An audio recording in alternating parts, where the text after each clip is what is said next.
चलिए दोस्तों, एक बार फिर प्रयास कोचिंग क्लासेस आपके साथ में हैं। यहाँ पर हम अब फिर से पर्यावरण के कुछ प्रश्नों के साथ में उपस्थित हुए हैं, जो कि इसके पहले हमने सिर्फ अंतरिक्ष बेस्ड क्वेश्चंस को यहाँ पर स्थान दिया था। आज हम 5 मार्च से लेकर 13 मार्च तक पर्यावरण से पूछे जाने वाले सभी प्रश्नों को हमने यहाँ पर स्थान दिया है, और उनमें हमने खासतौर पर ये ध्यान रखा है कि करंट अफेयर से रिलेटेड प्रश्नों को कौन से हैं।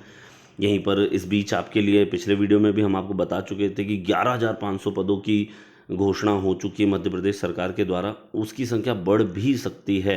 ये मैं इसलिए बता रहा हूँ कि बहुत सारे बच्चे कंफ्यूज थे कि सिर्फ 5,000 पद आने हैं, 5,000 पद आने हैं, बल्कि इनकी संख्या में बढ़ोतरी होगी। तो चलिए बिना देरी किए हुए हम फटाक से एनालिसिस की तरफ चलते हैं कि अभी आगामी ट्रेंड या करंट अफेयर से जोड़ते हुए कैसे पर्यावरण को एमपीटेट की परीक्षा में पूछा जा रहा है। तो ये वो प्रपत्र है जिसमें आप देख सकते हैं कि यहाँ पर प्राथमिक शिक्षकों के लिए 11,556 पदों की बात कही गई है। चलिए हम आगे बढ़ते हैं। तो आज हम अपने प्रश्नों की तरफ चलते हैं और हम देख रहे हैं कि करंट अफेयर से जोड़ते हुए कैसे उन्होंने पर्यावरण को पूछा है। तो कुछ ऐसे हमने छोटे छोटे बंच बना दिए क्वेश्चंस के, कि पहले इंस्टीट्यूट पूछ दिया है, फिर सन वाले क्वेश्चंस हैं, फिर डेट से रिलेटेड क्वेश्चन है, राष्ट्रीय उद्यान से रिलेटेड क्वेश्चन है, एक दो क्वेश्चन जो अभी हाल फिलहाल अंतरिक्ष से पूछे गए हमने उनको भी स्थान यहाँ पे दिया है। तो फटाफट देखिए जल्दी से वीडियो को और हम बढ़ते हैं। तो पहला प्रश्न हमारा है, wild life institute of India कहाँ स्थित है? तो अहमदाबाद, नई दिल्ली, कोयम्बटूर। ये बहुत ही कॉमन क्वेश्चन है, सभी को पता है कि देहरादून में है। आगे बढ़ते हैं। ये थोड़ा सा मज़ेदार प्रश्न था जो कि अभी 11 तारीख को पूछा गया। पारिस्थितिक विज्ञान केंद्र कहाँ स्थित है? तो पारिस्थितिकी विज्ञान केंद्र ना तो दिल्ली में स्थित है ना ही देहरादून में स्थित है, ये है बेंगलोर में स्थित। डी ऑप्शन आपका। मुंबई भी था यहाँ पर। फिर हम देखते हैं कि Indian institute of forest management कहाँ स्थित है? तो भारतीय वन प्रबंधन संस्थान सभी को पता है कि भोपाल में स्थित है, ये पता होना आवश्यक भी है। यहाँ पर इंदौर, देहरादून, बेंगलोर इसके अन्य ऑप्शंस थे। अब यहाँ से हमने कुछ ऐसे बोर्ड्स की स्थापना और को लाइन से स्थान दिया हुआ ताकि आप उनको लगातार याद कर सकें। केंद्रीय प्रदूषण नियंत्रण बोर्ड की स्थापना कब हुई? 1974 में। इसके अलावा 1972, 84, 82 भी ऑप्शन में थे। हम आगे बढ़ते हैं। प्रथम विश्व पर्यावरण दिवस कब मनाया गया? देखिए सभी को याद है कि विश्व पर्यावरण दिवस 5 जून को मनाया जाता है, लेकिन प्रथम विश्व पर्यावरण दिवस कब मनाया गया? एक कॉमन क्वेश्चन है, 3 से 4 बार रिपीट हो चुका है। तो आप देखें 1973 में प्रथम विश्व पर्यावरण दिवस मनाया गया। इसके अलावा 77, 75, 86 भी अन्य ऑप्शंस थे। पर्यावरण संरक्षण अधिनियम कब बना? एक बहुत ही अलग फिर से कॉमन प्रश्न, कि 1986 में पर्यावरण संरक्षण अधिनियम बना था। भारतीय वन सर्वेक्षण की स्थापना कब हुई? तो भारतीय वन सर्वेक्षण की स्थापना 1970, 1981, 1972, 88 ऑप्शन है आपके सामने और आंसर है 1981। हमने सभी आंसर्स को यहाँ पर हाईलाइट किया हुआ, आप इसको देख सकते हैं जल्दी से। ये देखिए कुछ करंट अफेयर से जुड़े हुए प्रश्न जो अंतरिक्ष से हैं, हमने उनको भी यहाँ पर 2-3 प्रश्नों को स्थान दिया है। नासा के सबसे छोटे रोबोट मिशन, आपको ये नाम भी याद रखना है क्योंकि दोनों तरीके से पूछा जा चुका है। तो हेलीकॉप्टर इंजेन्युइटी ने किस ग्रह पर उड़ान भरी? तो आपको ग्रह से भी इसका संबंध रखना है प्लस नाम भी याद रखना है, दोनों को ही आपको यहाँ पर स्थान देना। और ये अभी करंट में काफ़ी रहा है, तो यह मंगल ग्रह से संबंधित है। दूसरा, ग्रेट बियर क्या है? आपको ध्यान रखना है विभिन्न उपग्रहों के नाम, जैसे आप देख रहे हैं टाइटन पूछा जा चुका है। आपको सबसे छोटा उपग्रह, सबसे बड़ा उपग्रह, गैनीमीड, डीमोस, ये सब भी याद रखते चलना है थोड़े थोड़े साथ साथ में। तो एक सामान्य प्रश्न है जिनको हमने इंक्लूड नहीं किया है, बट ये पूछे जा रहे हैं। तो ग्रेट बियर हमारा एक तारामंडल है ना। फिर हम आगे बढ़ते हैं। नासा का लूसी मिशन किस ग्रह से लिए था? तो यह बृहस्पति के लिए था। चलिए आगे बढ़ते हैं।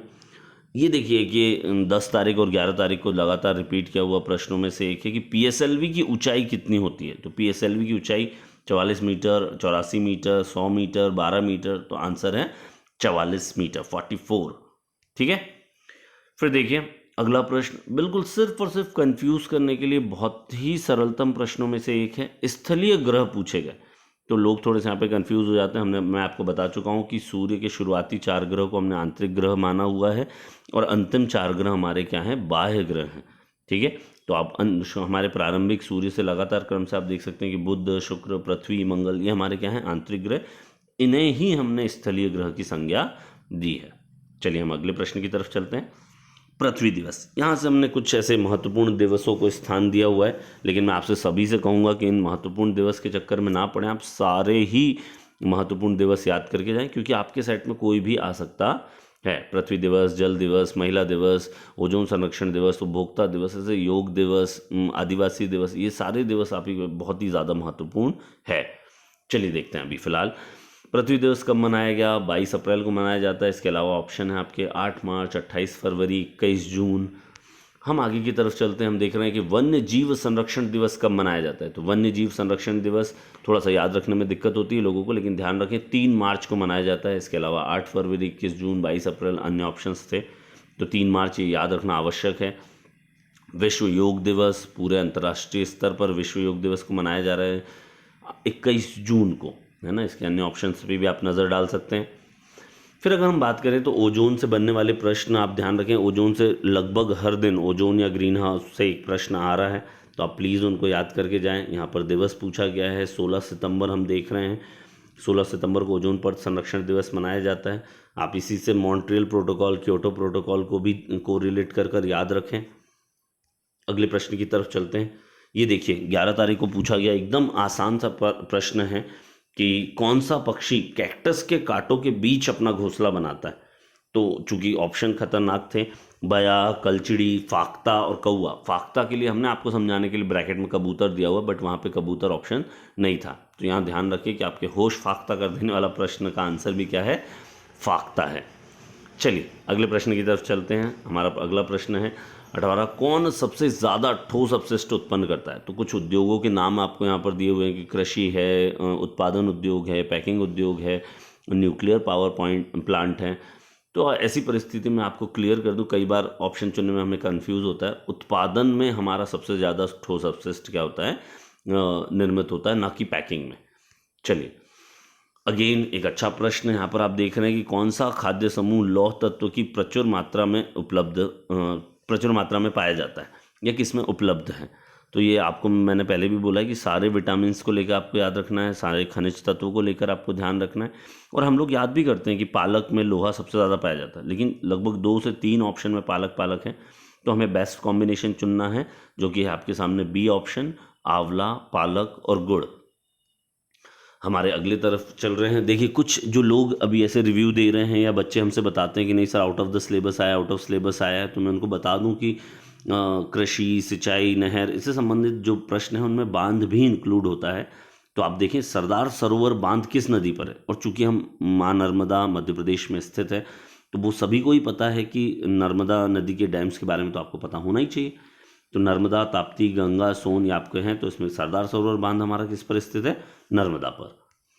अगले प्रश्न की तरफ चलते हैं। भारत का सबसे ऊंचा बांध कौन सा है। तो टिहरी बांध, सभी को बता दें कि टिहरी बांध ही भारत का क्या है, सबसे ऊंचा बांध है। इसके अलावा भाखड़ा, नांगल, सरदार सरोवर, जवाहर सागर अन्य ऑप्शंस थे।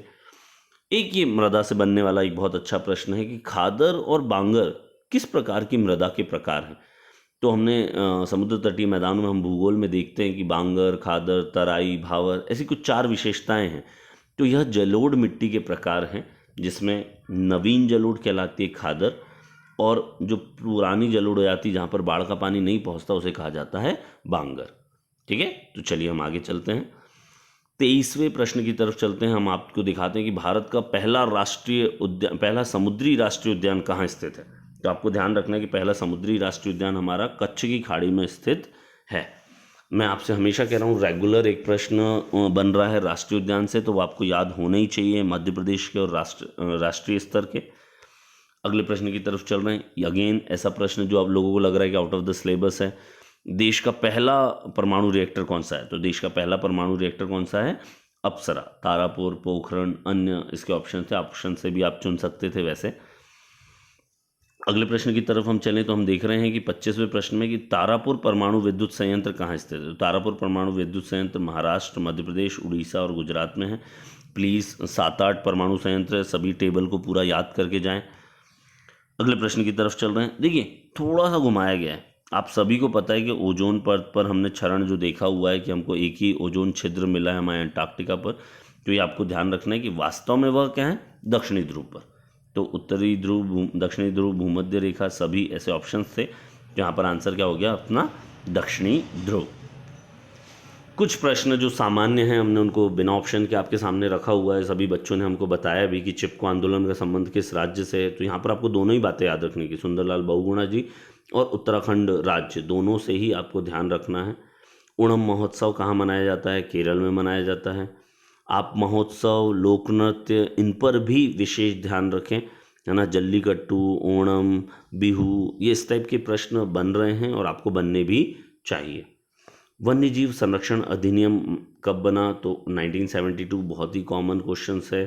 प्रोजेक्ट टाइगर इसी में आ रहा है। एक अम्ल वर्षा से बहुत ही अच्छा प्रश्न बना था 11 तारीख को, आप देख सकते हैं कि मार्बल रेन का संबंध किससे है? तो मार्बल रेन का संबंध अम्ल वर्षा से है। आप इसको याद भी करते हैं, स्टोन लेप्रोसी, ये अन्य अन्य नामों से।